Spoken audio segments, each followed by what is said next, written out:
Hey,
what's up, you guys? It's Death Limbo again. I wanted to show you guys my Joker, and he's one of my favorite characters. The first time, what was it? I read. I mean, I like the whole Dark Knight thing, but I remember reading Brian Arzello and Lee Bermejo's Joker graphic novel, and I fell in love with it. And I wanted to make my figure based on that graphic novel, and I'm pretty happy the way it came out.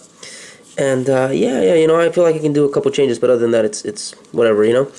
Anyways, so for the base of this figure, was used. I used the Remy, Sota Street Fighter Remy. Yeah, I used him. So it's from his pants to his upper torso, and that's it. You know, that's all. That's what I used for him. That's all I used for him. For his arms, I used the Spirit.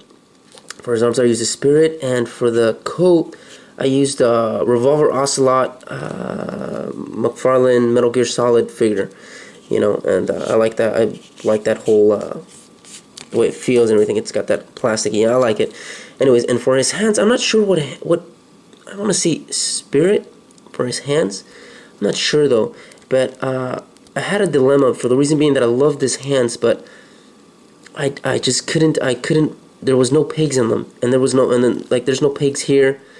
See, it's like single, and what I ended up using was magnets, you know, and he still has a whole range of articulation. Here, let me show you.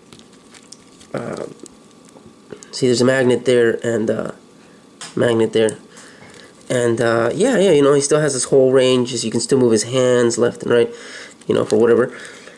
But yeah, so for me, this figure, this was one of the first figures that I used airbrushing. I mean, I airbrush his pants. You can't really see the color; they're too dark here. But it's like a dark purple, very dark purple. And I love the whole airbrushing thing. I liked it. I think I'll keep doing that. I thought it came out looking okay. But the hardest part for me in this figure, besides the paint as always, is these pants. Now I've used these pants before. This base figure, and what I hate about them is that when the Remy, it comes with this plastic from all the way up here to down here. It's like it's kind of like a coat plastic, but I just don't like it. I don't like the way it looks. So I end up taking it off from top here and sculpting all of this. And it's always a pain in the ass to sculpt this because it does limit some of its movements, articulation. But other than that, I think it came out fine.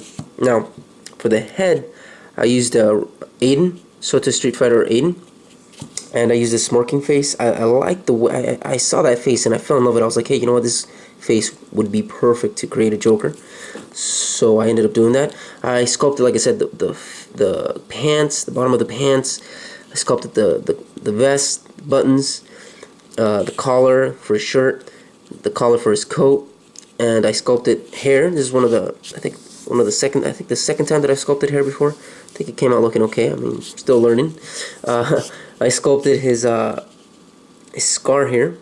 I did a black wash all over it, and you can still see his eyes. Let me see if I can see it. His eyes are green. His teeth are brown, like yellowish. I really wanted him to look like a fucking bum, you know. I really wanted him to look like one of those guys that you see in the streets. Like, don't fuck with me, son. One of those bums you see in the streets. Anyways, for his gun, I think it's a. Let me see if I can take it off. For his gun, I'll put this guy over here. doesn't want to stand. For his gun, I used a McFarlane. I think it's salmon ash. Salmon. I don't remember. I think it was a McFarlane weapon, and you can barely make out of it. I used a dark brown and a silverish black over the gun, kind of like how to make it like a chrome scratched up kind of gun. And I was reading Toy Fair, and in their section of customizing 101, I saw this guy. What he did with his weapons is that he ended up adding a little bit more spark to them, more life to them, and I loved it. I fell in love with it. I thought it was great. Decided to give it a try, and I think it came out looking pretty good.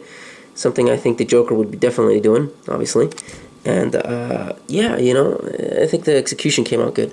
So there's that. Now, sad to say, this figure I will not be selling, for the reason being that I made this figure for my cousin in Mexico City. Now, he doesn't know he's getting it. He's a big Joker fan, and he's my little cousin. And you know, I figured, hey, you know what, I might as well make him a Joker. And yeah, I think it came out looking pretty good. Still can do a lot more. I feel like I can still do a lot more, but I can always say that about my figures. And yeah, he still has his full range of articulation, no paint chip at all whatsoever, which is amazing because this figure, like I said, I've used this base figure before, and it's a bitch, dude. I tell you that. I'll show you guys later what I mean when I show you the custom I made with this base figure, with the base figure. And you know, he can make some pretty cool looking poses, you know, like typical Joker status. I like the way he came out. He looks psychotic. I hope you guys enjoy him. Please let me know what you guys think. Rate, comment, subscribe. You know, did I fuck him up? Did I make him better? Do you think I can improve? You know, oh, doesn't want to stay. And yeah, you know, all of you, thank you for subscribing. And hopefully I'll show you guys more figures by the end of the week, more of my customs. So this is Death Limbo saying thank you. Cheers.